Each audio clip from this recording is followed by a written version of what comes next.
This morning I'd like to share with you the idea of a title we've called Discussion, Discouragement, and Distinction. And the reason the lesson's called that is because I didn't know what else to call it. I was trying to determine how it is. I could have just called it, as the bottom of the screen says, Lessons from Solomon and David, but that just seemed too simple. And so I had to come up with something better than that. So anyway, but what I want to do with you is I'm going to share with you three moments where God has a conversation with Solomon, and notice the stark contrast as we progress through time, how those conversations change. And then I want to explore with you for a few moments about how it is that Solomon reacted to those moments in his life where God challenged him to behave differently and he chose not to.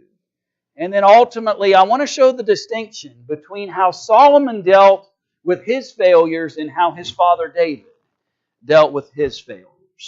And that's how we'll look at this idea this morning of discussion, discouragement, and then distinction when you look at the life of David. So let's start this morning by looking at these three moments, or at least this first one, and then we'll look at two others, as it relates to Solomon. So this first one here in 1 Kings chapter 3 and verse 11, this is at the beginning of his reign, right? As Solomon has been given the kingdom. It had been promised to him. There's all those issues, right, leading up to that, and we don't have time to spend talking about all the historical backdrop of some of the other sons of David, and there were a bunch of them. But some of the others are desiring to be in charge and take over the reign. But it had been promised to Solomon, and ultimately he receives the kingdom, as was the intent and purpose. And so when he's about to begin his reign, here comes God into the picture, and he has this conversation with Solomon. He says, you're going to need certain things in order to be able to lead the people in the right way. And so he grants him this blank check and says to Solomon, whatever it is that you want, whatever it is that you desire that will help you lead the kingdom, I'll grant it to you. And Solomon asks for wisdom. Solomon recognizes that leading the people of God was not going to be easy. Solomon recognized there would be questions, judgments that would have to be made, decisions and choices that would not only affect himself, but would affect a whole host of other people.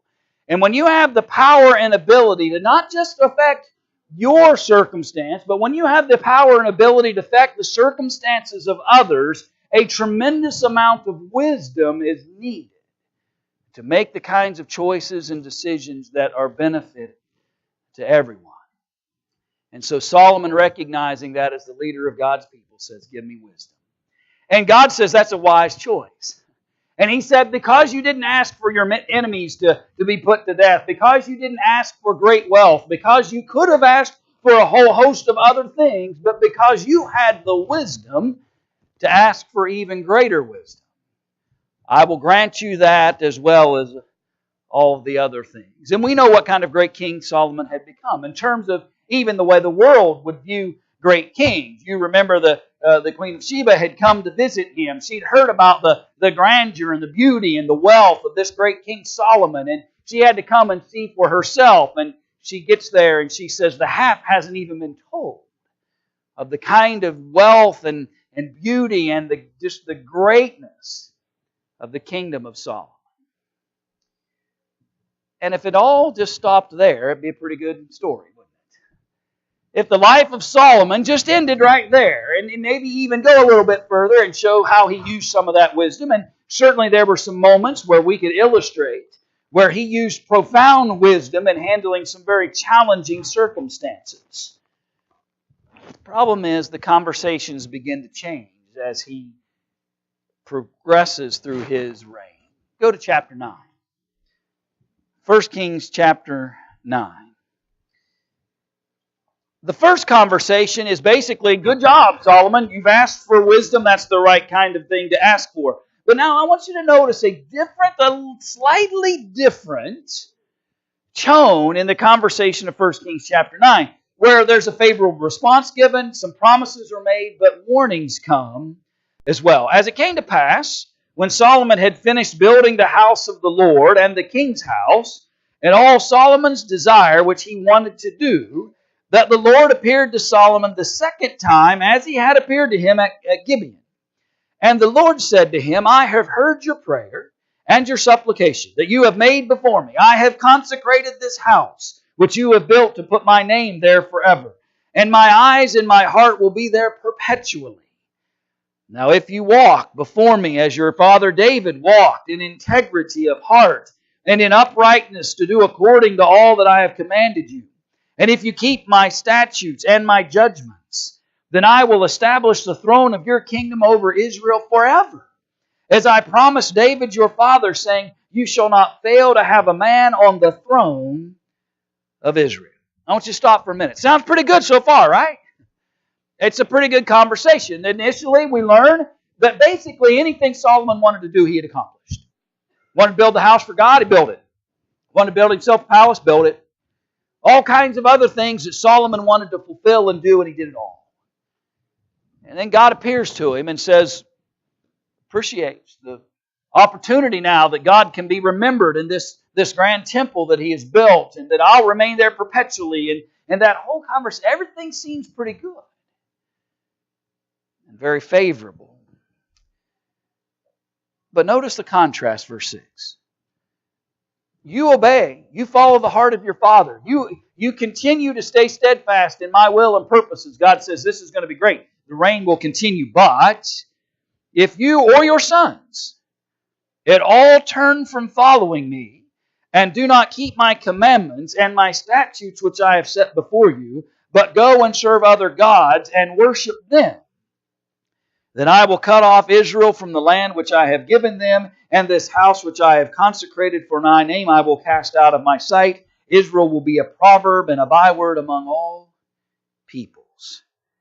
And as for this house which is exalted, everyone who passes by it will be astonished and will hiss and say, why has the Lord done thus to this land and to this house? And then they will answer, because they forsook the Lord their God, who brought their fathers out of the land of Egypt, and have embraced other gods and worshipped them and served them. Therefore the Lord has brought all this calamity on them. He says, Solomon, honor me, and I will be with you perpetually. Your reign will continue through your sons and their sons and their sons. But choose to ignore me. Choose to rebel and worship other gods. Choose a different path. Choose to ignore Jehovah and start to worship the other gods of the nations round about you. Then what's going to happen is the exact opposite. I'm going to remove the throne from you. This will not be a place where people will come and glorify, but it will be a place where people will come and say, look how sad it is that these people were led out of Egypt by their God. They had been blessed from the time they had been led out of that bondage, and they built this grand, beautiful place for their God, and then they abandoned Him. How many of you have seen structures that people built that were for intended great purposes, but financial woes happened, difficulties occurred, circumstances arose that people weren't aware of, and here's this empty shell, right? Here's this structure somewhere. I may have shared this with you before, but I finally had to ask some folks when I lived in Lexington, Kentucky for a while about this building. And there was never anybody there. And it's this big building. And at that time, of course, that's back in the late 80s. And I'm thinking there's this, and that basically was kind of partially finished. And it looked finished from the outside, but they ran out of money and it didn't serve. And it just sat there. And rather than being a place of commerce or a place of business or a place where productivity occurred or a place where something positive happened, it became a place for people to go and laugh and scoff and say, look at this great building, don't do anything with. And he says, that's exactly what's going to happen to my temple, God says, if you guys leave me. If you and your sons choose to abandon me and worship other gods, you will have turned this house, this temple, this place that was supposed to be designated for my purposes and to allow the world to know that there is a great God over Israel and He guides them and leads them and strengthens them. I'll become a mockery and a shame in their eyes. He's been warned, right? He's been told of the great privileges and promises that will come if he honors God. But he's also told at this stage, this is what happens when you walk away from me. And it's interesting that he says that if you or your sons, but it didn't even have to get to the sons, did it? Solomon himself didn't even honor the idea of staying focused and exclusive, if you will, to Jehovah God. It didn't even get to the next generation. Solomon, though blessed tremendously, though allowed to do basically everything he wanted, so long as he continued to honor God in his heart and in his actions. But once he chooses to allow for the influence of the other gods around within the other nations, difficulty begins to come. Go to chapter 11.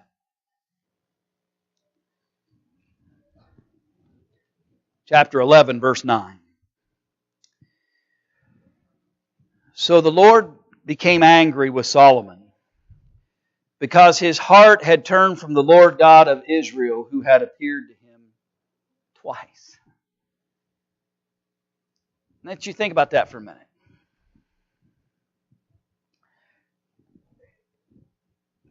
I don't know whether this is an analogy that works or not, but just for a moment, if you can, I want you to think about the scariest person you've ever encountered in your life. And I'm sitting here hoping it's not me, right? I want you to think about, and here's why I'm trying to get you to Solomon has had 2 encounters with the God of heaven that should have been enough to keep him on the straight and narrow, right? He had a conversation about how God would bless him the first time. He has a conversation the second time about how God will continue to bless him, but a warning about what happens when you abandon him. And yet verse 9 says that God has become angry. I imagine the first 2 experiences that Solomon had with God were much more pleasant than this one. Because God is now angry, because his heart had turned from the Lord God of Israel, who had appeared to him twice, and had commanded him concerning this thing, that he should not go after other gods, but he did not keep what the Lord commanded. I've come to him, made promises, gave warnings. Solomon had every advantage necessary to do what was right. So therefore the Lord, verse 11, said to Solomon, because you have done this, and have not kept my covenant and my statutes which I have commanded you, I will surely tear the kingdom away from you and give it to your servant. I don't know how to exactly frame what that would have sounded like, but I'm only trying to imagine an omnipotent and powerful God who has now been brought to anger because of the failure of Solomon. I don't imagine this is a still, soft voice in the night, right? When God comes to have a conversation with Solomon about how I told you what I desired. I told you what would happen if this will occur, and I will surely tear the kingdom away from you. Verse 12, nevertheless, I will not do it in your days. Notice, not because of Solomon. Nevertheless, I will not do it in your days for the sake of your father David.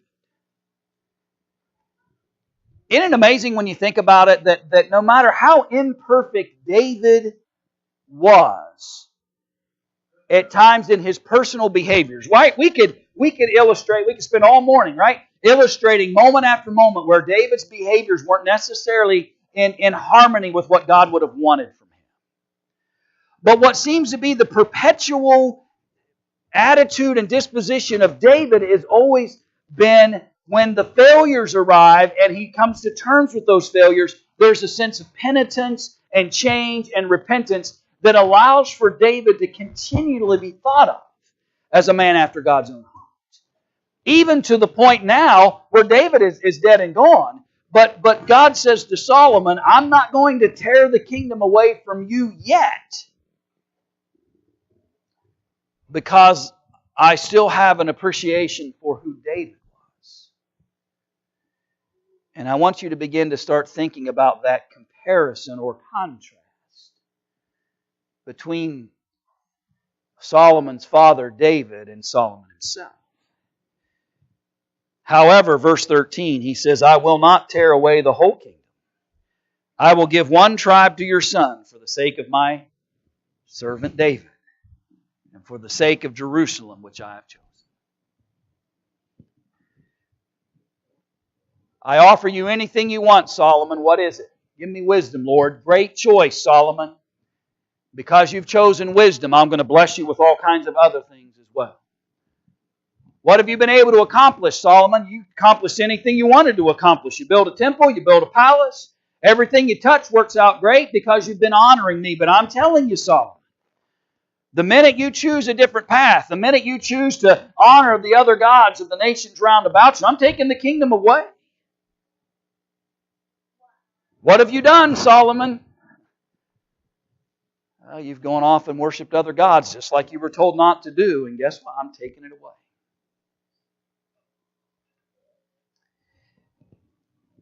And so now the discouragement aspect. And here's the question I have out of all this. So we see that history, right? And I ask this basic question. I don't know that I see in Solomon any clear, definitive sign of genuine repentance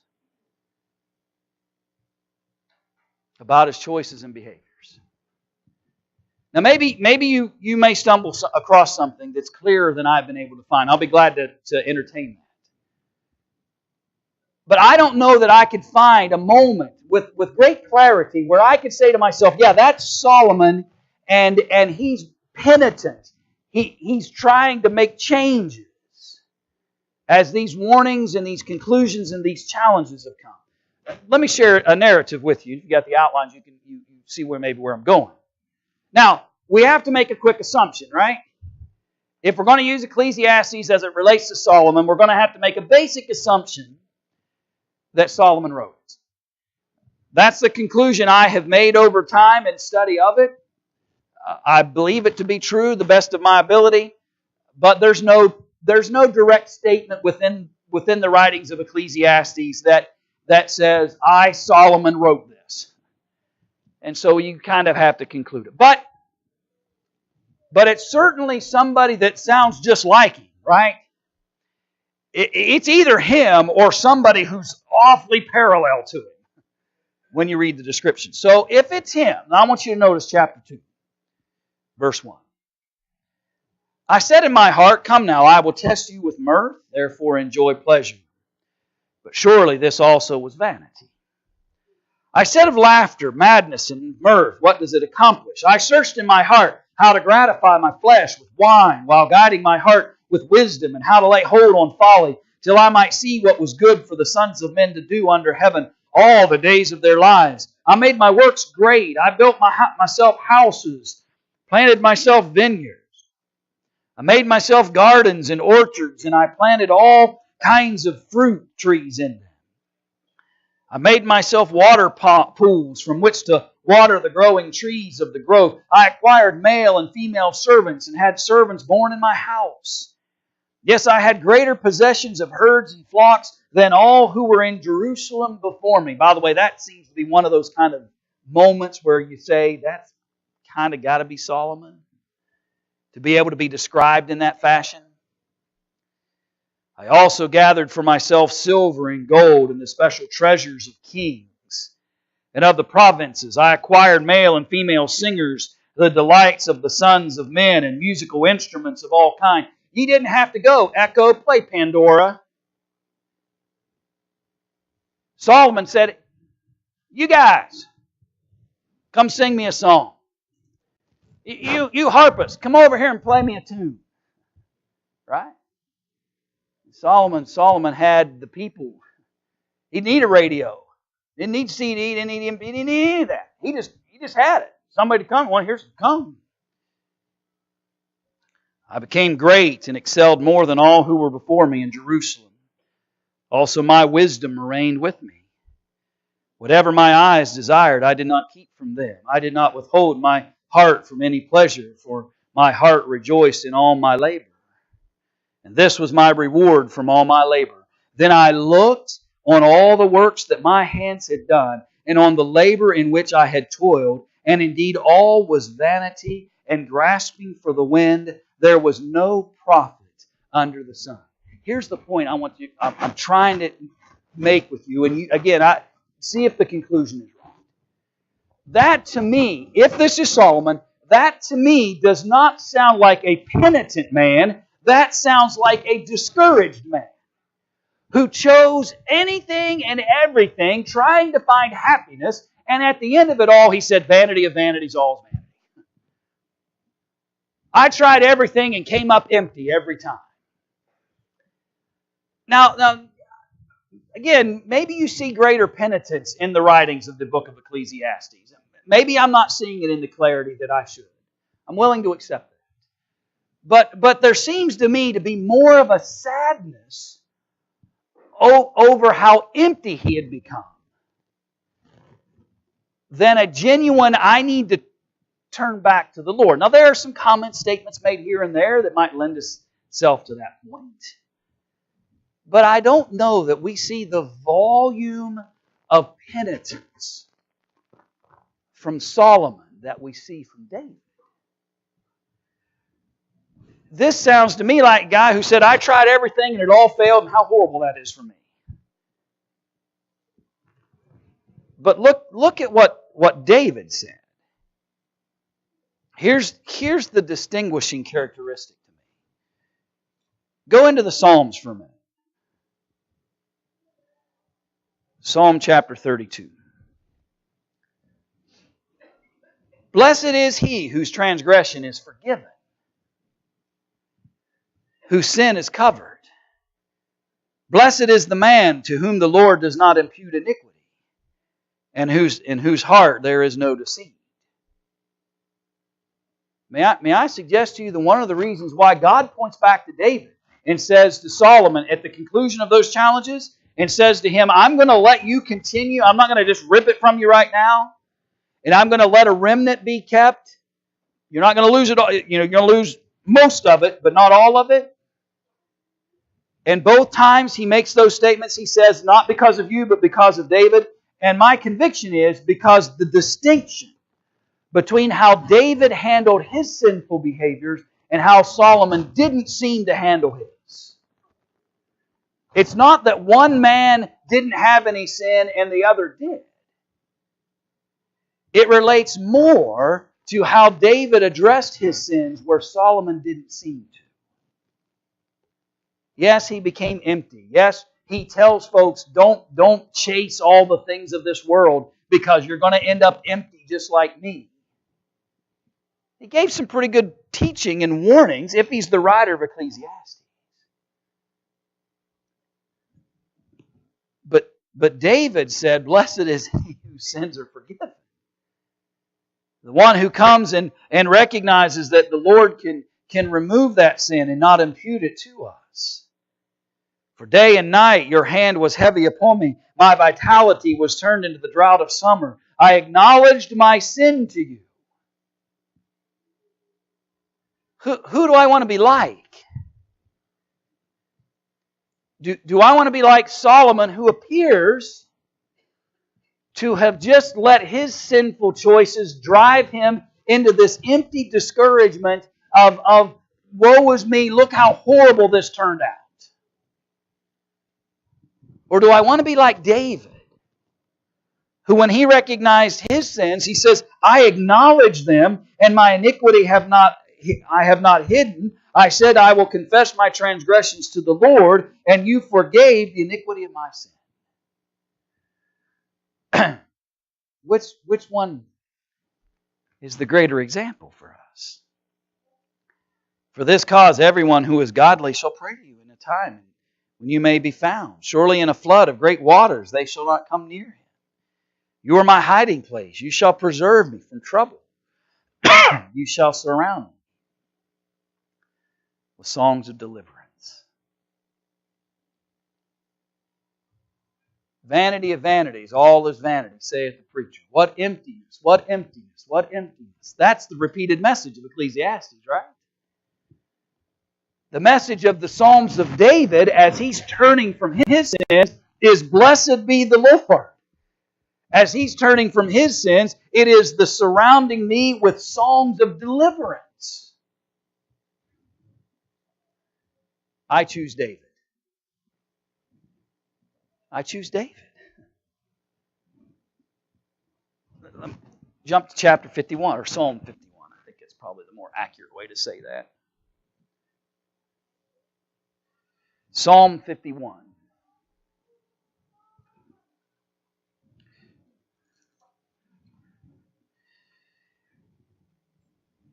Notice the language of David. Have mercy upon me, O God, according to your loving kindness, according to the multitude of your tender mercies. Blot out my transgressions. Take a big marker and just blot it out. Wash me thoroughly from my iniquity. Cleanse me from my sin. For I acknowledge my transgressions. Same thought as we saw in Psalm 32, right? From David. Not woe is me, I made some bad decisions and choices and I ended up empty. David says, wash me. David says, forgive me. David says, bless me. David says, my sin is always before me. Against you, you only have I sinned and done this evil in your sight, that you may be found just when you speak and blameless when you judge. Behold, I was brought forth in iniquity, and in sin my mother conceived me. Behold, you desire truth in the inward parts, and in the hidden part you will make me to know wisdom. Purge me. David sought correction. David sought change. I believe there's a tremendous contrast between David and Solomon. Verse 12 of Psalm 51, restore to me the joy of your salvation. When you read the book of Ecclesiastes, do you see a lot of joy in it? There's a hint here and there, right?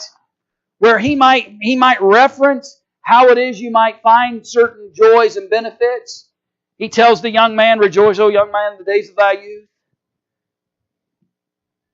Follow the ways of your heart, but know this, right? Right after he says, be joyful, he says, but be warned. Vexation of heart, rebellious spirit will lead you to challenge and hurt and harm. And he goes right back into the same kinds of conversations he had throughout the book. David says, restore to me the joy of salvation. Remind me of what great privilege and joy and hope that salvation in the Lord brings. Don't leave me in the depths of the soul of sin. Don't leave me in the emptiness of sin, where it seems that Solomon kind of remained. And bring me to restoration. And then I will declare it, or teach transgressors your ways, and sinners shall be converted to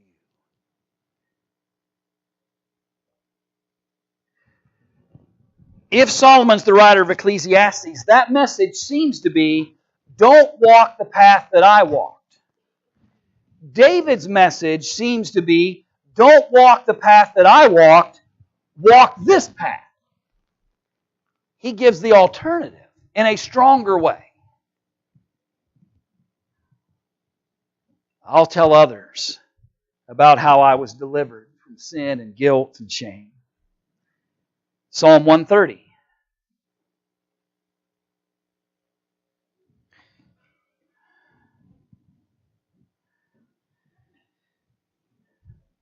Out of the depths I have cried to you, O Lord.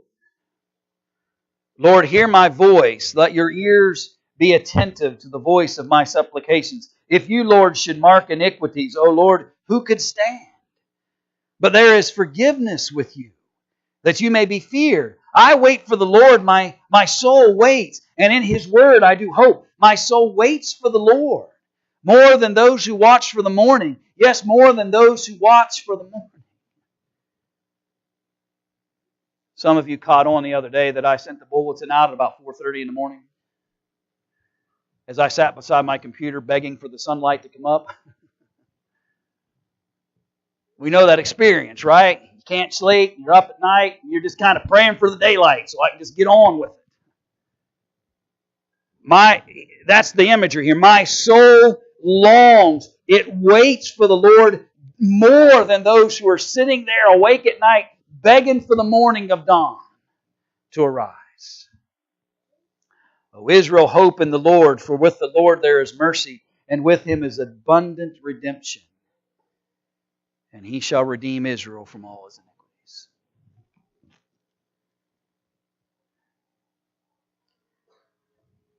God had 3 discussions with Solomon. One very positive. You picked wisely, Solomon. You chose wisdom. And I'm going to bless you more abundantly because of your decision. A second conversation. Solomon, you've done well for yourself. Great things have been built and accomplished because of your efforts. But I'm imploring you, Solomon, don't abandon me. Because these blessings and benefits, your ability to build this temple, your ability to build your palace, your ability to do whatever it is you wanted to do from a kingdom standpoint is because I was blessing you. And the minute you abandon me and go to other gods, you and your sons have lost. And I'll save a simple remnant for the sake of David. And I may not tear it out of your hands in the very moment I see this happening because of your father David, but you will lose. And then a third conversation. Solomon, you lost. You gave it all away. Because you let those influences lead you to other gods and other thoughts instead of honoring me. And then to add more difficulty to that, it appears as though, and again, maybe there was greater repentance on Solomon. Maybe I'm missing something, or maybe I'm not seeing it clear enough. But I think without question, there is a vast difference between how David responded and reacted to his failures as in relationship to God than Solomon did. And so I'm asking you this morning, the choice is ours. Transgression is going to happen. Sin is going to happen. Failure is going to happen. And I can live in the discouragement of that and throw up my hands and say, vanity of vanities, all is empty, everything's useless, nothing good ever happens. And be lost in that calamity of sin. Or I can say, blessed is the man whom God does not impute sin. I can say, I acknowledge my transgressions before the Father, and He is faithful to forgive. I can have the heart of David or the heart of Solomon. I would suggest that the heart of David is a far better choice. I would encourage all of us to realize that to follow the example of David and how he repented and turned and acknowledged his transgressions and looked for improvement and betterment is a far greater approach than that Solomon chose. And so if you're ready to come back to the forgivenesses of God, if you're ready to understand the remission of sins, the cleansing power of the blood of the Lamb, to experience the death, burial, and resurrection through baptism, or to renew your relationship with the Creator, to turn from sin and transgression and seek the forgiveness of our Father.